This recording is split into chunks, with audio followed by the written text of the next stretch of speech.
সময় মানুষকে বড্ড ব্যথা দেয়। তাই তো গড়িতে ফুল নয়, কাঁটা থাকে। জীবনে কিছু মানুষ সত্যি সৌভাগ্যের প্রতীক, যাদের সঙ্গে কথা বললেই মনটা হালকা হয়ে যায়। তারা সবসময় পাশে না থাকতে পারে, কিন্তু দূর থেকেও বোঝায় যে তারা আমাদের আপন।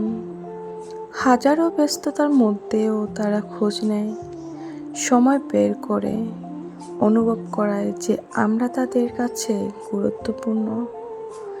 এরকম সম্পর্কের ভিত্তি হলো বোঝাপড়া।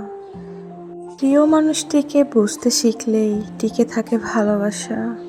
রাগ বা অভিমান হলেই সেটা দূরত্বের কারণ না হয়ে হোক আরও কাছাকাছি আসার উপলক্ষ।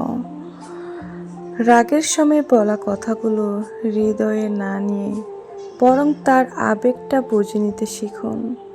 দেখবেন সেই মানুষটি আপনাকে সবচেয়ে বেশি ভালোবাসে, সবচেয়ে বেশি গুরুত্ব দেয়। ভালোবাসা শুধু মধুর মুহূর্ত নয়, বরং মানিয়ে নেওয়া, ধৈর্য রাখা আর যত্ন করে সম্পর্কটাকে ধরে রাখার নাম। তুমি আমাকে খুব সহজে পেয়েছ, তাই হয়তো হারানোর ভয়টাও কখনো টের পাওনি। যে মানুষটা বিনা শর্তে ভালোবেসেছিল, যত্ন চেয়েছিল সামান্য একটু, সে মানুষটার মূল্য তুমি কখনো বোঝোনি। কারণ সহজে পাওয়া জিনিসগুলোর কদর খুব কম মানুষই করতে পারে। কেউ যদি তোমার হয়ে সব ছেড়ে দেয়, সেটার মানে এই নয় সে অবহেলার যোগ্য।